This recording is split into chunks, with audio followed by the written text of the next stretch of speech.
If that's okay. Absolutely. But just on the issue, Angela, you specifically mentioned the team that's in place there for mortgage arrears. Yes.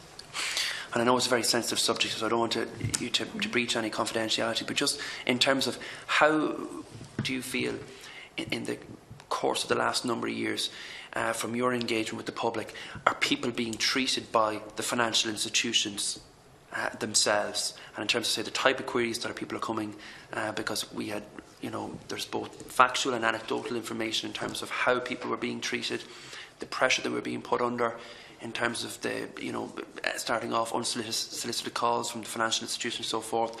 And I'm sure no more than ourselves, as a point for people to contact, you're dealing with people who are under a lot of stress, both financially and emotionally. But can I ask you, over the last number of years,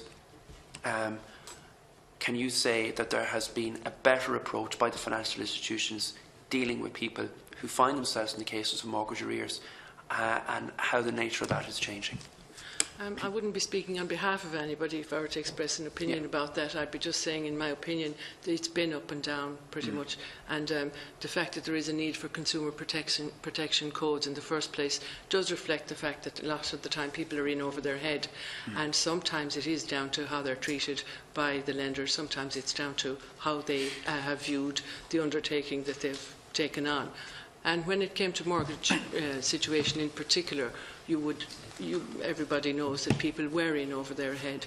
So I think the approach, both from the legislature and from ourselves in the community in reacting and protecting people, has had to reflect the fact that the arrears don't get better, they just get worse, and they need to be dealt with. In a very factual, neutral way, we deal with whatever comes up.